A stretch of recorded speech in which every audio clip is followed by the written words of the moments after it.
dans la programmation objet, ça c'est la table des matières, on a l'impression qu'on est déjà à la moitié du cours. Bon, évidemment, parce qu'on est là. Bon, non, évidemment, ça va pas être comme ça. On est bien sûr au chapitre 11, qui est vraiment le premier, les aspects élémentaires de la programmation objet. Voilà un peu un détail de ce qu'on va voir dans ce chapitre. Évidemment, c'est fort technique, donc évidemment, ça ne parle pas beaucoup. Mais nous allons commencer par une introduction dans laquelle nous allons apprendre d'abord à utiliser un objet en Python. Une fois qu'on l'aura utilisé, on va alors s'intéresser à l'intérieur de l'objet. Comment est-ce qu'on développe un objet, l'objet simple, avec des caractéristiques comme constructeur, etc. Le mot-clé self, très important. Voilà. Ça, c'est l'objet. Et dans l'objet, vous aurez des attributs, notamment, des attributs, donc des variables. Voilà.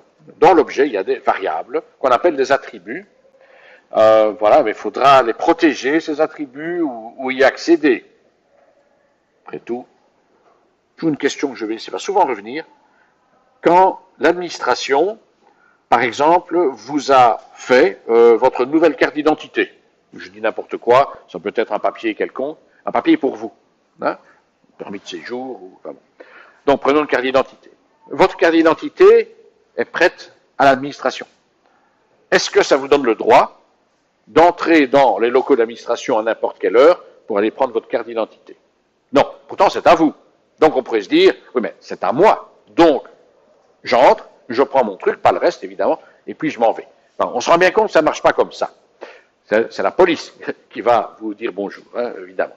Donc, on a besoin, parce que c'est à moi d'aller chercher la carte, mais je dois passer par une interface qui est, disons classiquement, une vitrine avec quelqu'un de désagréable derrière, et à qui vous demandez, est-ce que voilà, je viens chercher ma carte d'identité, et cette personne va la chercher au bon endroit, et vous la donnez, elle est à vous, vous pouvez partir, vous n'êtes pas entré dans les locaux d'administration, sauf le guichet, ok, mais vous avez eu ce qui est à vous. Voilà. Alors, ce concept-là, c'est ce qu'on va voir ici. Comment accéder à des valeurs d'un objet, donc la carte d'identité ici, sans faire n'importe quoi avec cet objet, en respectant les procédures. C'est un peu ça. Et alors, variables et méthodes de classe, bon, ça, on verra un peu plus tard. Donc, tout ça, c'est utiliser un objet, définir un objet, avec un focus sur ce qu'on appelle les attributs ou les méthodes d'ailleurs, privées ou publiques. Voilà. Et alors, on verra la méthode de classe qui est un peu la cerise sur le gâteau, mais ça, c'est pas très important. OK. Alors, dans l'introduction, on a peut-être juste le temps maintenant d'utiliser, voilà, on va faire ça dans Python. Et on va commencer par ce concept de module dans Python. Donc, je vais reprendre l'éditeur ici. Voilà. Je suis dans le syllabus, dans Basic ici. Oui, je peux faire ça. Voyons. Je vais ici me créer un répertoire. Work. Ah ouais. Sous-entendu, c'est le travail qu'on a fait en classe. Voilà. Donc, je vais faire ça dans ce répertoire-là. Comme ça, quand je ferai le push, vous aurez une copie donc de ceci. Alors, dans ce répertoire, alors je vais enlever tous les autres. Close all tabs. Voilà. Donc, l'idée, c'est que quand j'aurai fait le push, vous aurez sur le GitHub le répertoire work. Alors, ici, on va commencer par un petit Python file. Ici, voilà, on va dire exo module. Voilà, exo module.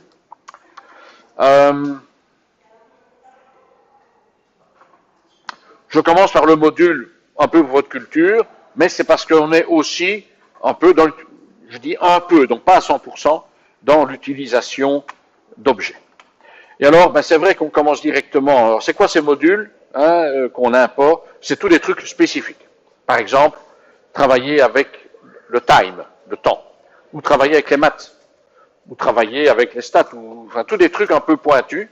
Ben il y a des modules spécifiques. Et il y a un module pas pédagogique, bon, plutôt destiné aux enfants, je ne vous cache pas, mais enfin, voilà, qui s'appelle le turtle. Alors, turtle, c'est assez amusant parce que là, c'est l'idée, c'est qu'on comprend tout de suite ce que c'est qu'un objet. Donc, import turtle, voilà, donc je vais dire à Python, active le module turtle. Turtle, ça veut dire une tortue, hein, entre parenthèses. Cette tortue, en fait, en réalité, c'est jamais qu'un espèce de stylo à encre, mais qui dessine pas sur du papier, évidemment, mais qui dessine sur l'écran. Ah oui, encore un autre, ici, import math. Bon, ça, je peux le faire aussi. Import math. Et là, je vais aller assez vite. Voilà. Donc, je fais une petite parenthèse par maths. Bon, ce sera assez rapide. Il y a un module maths dans lequel il y a des tas de choses. Exemple, plein de fonctions. La valeur de pi, par exemple, ici.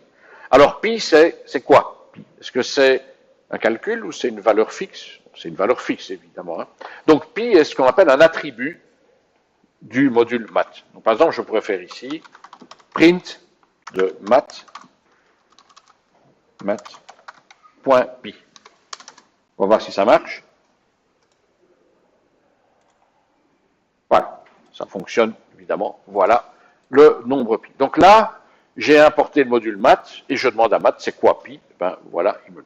Et remarquez déjà la syntaxe, telle que c'est mis là. On a déjà une idée, ça c'est courant dans la programmation objet. Vous avez un module et vous interrogez ce module en voulant savoir quelque chose qu'il a en lui, à savoir la valeur de pi. Voilà. Par contre, si je fais print pi tout seul, ça ne marche pas. Pi n'est pas connu. Donc pi est associé au module maths et ne se trouve que dans le module maths. Ou alors, qu'est-ce qu'il y avait d'autre? Logarithme. Je ne vais pas vous expliquer ce que c'est que le logarithme, ce n'est pas l'intérêt, mais je vais faire print de maths.log de n'importe quoi, de 10 par exemple. Voilà, le logarithme de 10 vaut 2,3. Peu importe. Voilà, donc là par contre il y a une petite différence, c'est que ce n'est pas un nombre fixe. Là vous voyez les parenthèses et le 10, donc log c'est une fonction. Forcément, le log il est différent pour chaque nombre, donc il faut préciser le nombre. Hein? Donc voilà, vous avez ici déjà, rien qu'avec ce petit exemple, vous voyez ce que c'est qu'un attribut, et vous voyez ce que c'est qu'une méthode. C'est pas une, log n'est pas vraiment une fonction. Une fonction, vous pourriez l'utiliser comme ceci. Vous appelleriez la fonction, enfin comme ça par exemple. Mais ça ne marche pas. Il n'y a pas de fonction log. Non, il n'y a pas de fonction log. Il y a une méthode log dans le module math. Très important. Voilà, ça ne marche pas. Donc c'est pour ça que ce n'est pas une fonction. Et pi, ce n'est pas une variable. Non, c'est un attribut du module math. Une valeur fixe, bien sûr, mais dans le module math. Voilà, donc déjà cette notion de module est intéressante. Ça nous prépare déjà à cette mentalité, de cette posture de programmation objet. Ok, help, ça on verra. Ok, voilà, d'autres... voilà, mais moi j'aimerais aller à la turtle, voilà. Hein, il nous reste quelques minutes. Voilà, mais c'est une façon de terminer le cours un peu amusante. Turtle dessine pour vous. Et l'idée, c'est pour initier les gens à la programmation, hein, comment dessiner un carré, par exemple. Dessiner un carré, tchac, c'est-à-dire qu'il faut programmer chaque trait du carré. Et donc, comment ça marche? Eh bien, je vais créer un objet, je vais l'appeler T, qui sera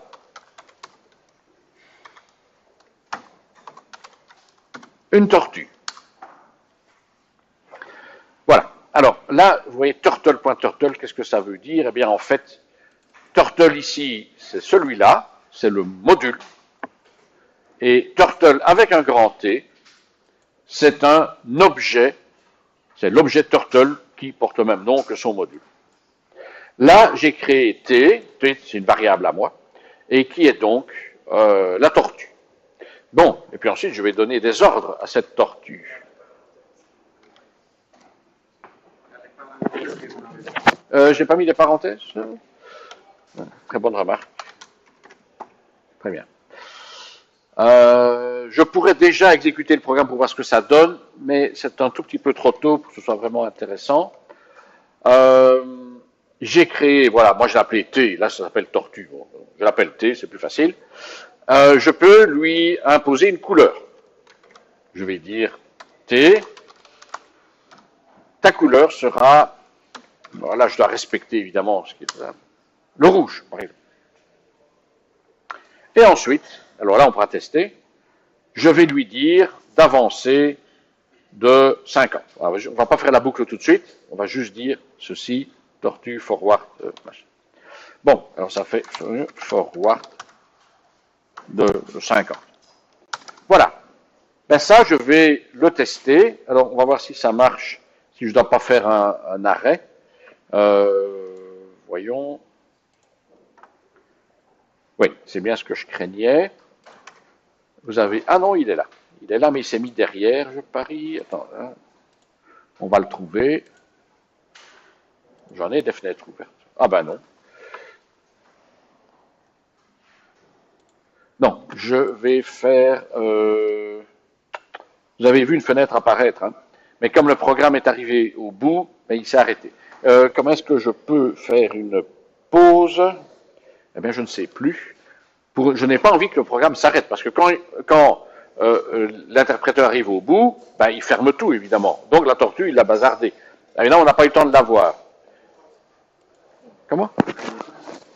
Par exemple, un input. Il me semble qu'il y a plus propre que ça. Ben oui, pourquoi pas. Pourquoi pas.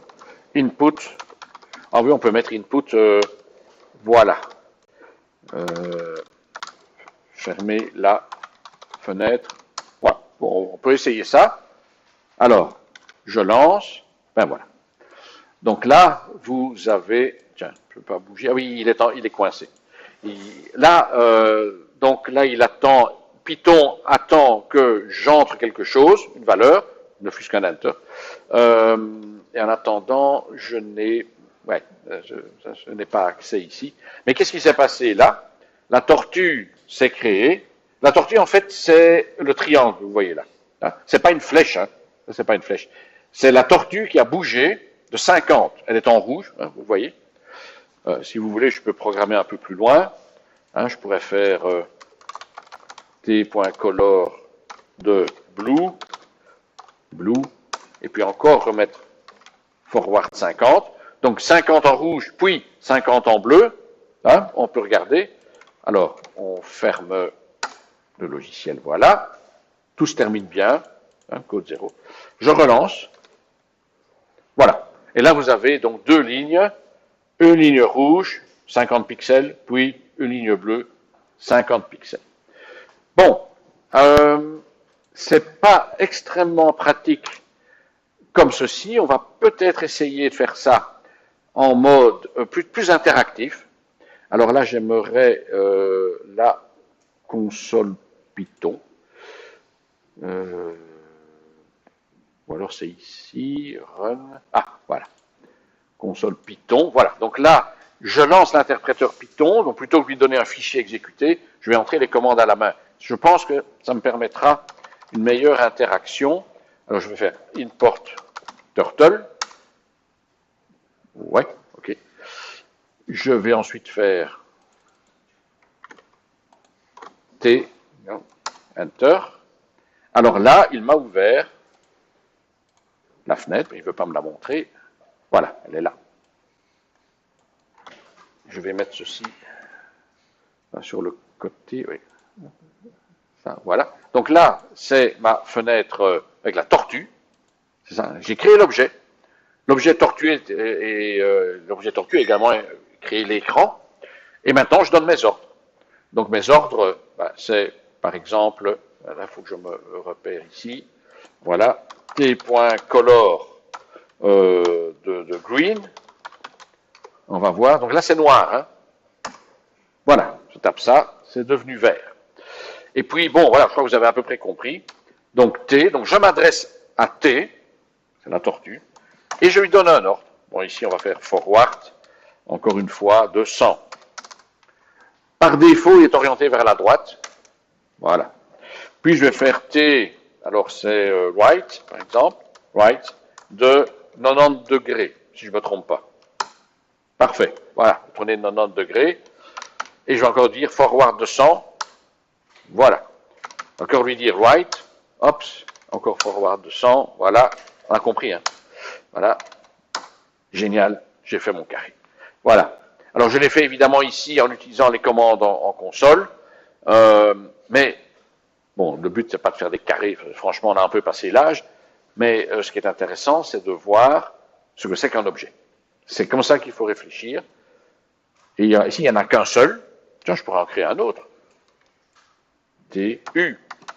U égale, encore une fois, turtle.turtle. Oups, il y en a une deuxième. Eh bien, U, je vais lui demander de tourner vers la gauche, cette fois, de 45 degrés. Oups, voilà.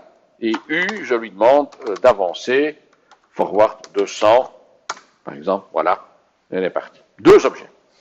Donc voilà, et ça c'est vraiment déjà une application objet. J'ai deux objets, T et U, qui viennent de la même matrice, bien sûr, la même classe. Ça c'est très important. On va, finalement, dans ce cours, on va écrire des classes. Et on va créer un ou des objets venant de ces classes. Mais ces deux objets ne font pas la même chose. Ils appliquent, on leur impose les mêmes méthodes, mais ils ont chacun leur vie séparée. Ça, c'est vraiment, on est au cœur de l'objet ici. Voilà, alors U, je pourrais faire... vous avez, je crois, plus ou moins compris. U50, et puis U, point, forward de 100, enfin, etc. Là, on peut continuer. Voilà. Donc, et ici, je vais tout doucement m'arrêter. Mais ce que je voulais vous montrer ici, c'était vraiment... Ça, c'est vraiment la plus belle démonstration qu'on peut faire de la programmation objet. Donc, celui qui comprend comment utiliser ces objets, mais il a compris. Donc, alors, est-ce qu'il y a un programme qui tourne ici? Parce qu'en algorithmique, vous écrivez du code, puis vous l'exécutez. Ben, ici, c'est un peu space. Il ne se passe rien, en fait. Là, il ne se passe rien. Ça ne bouge pas. Pourquoi? Parce qu'il attend un événement. Donc, ça aussi, c'est un concept qu'il faut entrer. Les événements, c'est moi qui les donne ici en console. J'entre une commande, encore faire ça ici, hop, voilà, et alors il réagit, et puis il attend la commande suivante. Donc non seulement on travaille avec, on a créé des objets, on montre qu'il y a des méthodes qu'on peut leur appliquer pour les faire aller à gauche, à droite, en couleur, machin, et dernier point, vous avez la notion d'événement. On est dans un mode événementiel, où pour qu'il y ait quelque chose à l'écran, il faut qu'il y ait des commandes lancées, et l'écran, enfin l'application va réagir aux commandes de l'utilisateur. Ça c'est de l'événementiel. Voilà. Oui?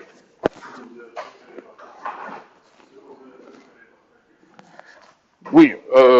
Alors évidemment, là, ce que j'ai écrit en console, c'est sur la vidéo, parce que c'est en console, donc c'est pas dans un fichier. Enfin, peut-être le dernier truc que je pourrais... Oui, mais ça va pas aller.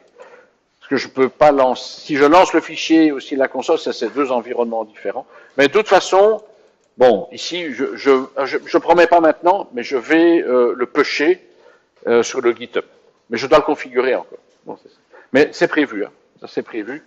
Et souvent même, les gens me disent, après une demi-heure de travail, est-ce que je peux déjà faire un push? Comme ça, les gens peuvent rattraper le travail s'ils ont un peu perdu. Voilà. Donc ça, je vais le faire. Ça c'est prévu. Bon, voilà. Ah oui, et alors... del, est-ce que ça marche, ça? On va essayer. Del U. Je sais pas, hein. Je sais pas si ça a marché. Si je demande d'avancer, ben voilà. Alors là, en fait, la tortue, elle est morte, quoi. Ben voilà. Ben oui, elle est morte. J'ai fait d'elle, elle est tuée. Elle est toujours là. Il y a son cadavre qui gît sur l'écran. Je ne sais plus lui donner d'ordre. Voilà. Et par contre, T, ça devrait encore aller. T, for, allez, un dernier parce que c'est marrant, forward de 200, zou, voilà. Bon. Ça va, allez, on s'arrête ici. On se revoit la semaine prochaine. Mais alors là, bon, on va pas jouer avec la tortue, on va cette fois-ci écrire des classes. Et comment écrire? le code qu'il y a derrière tout ça. Voilà.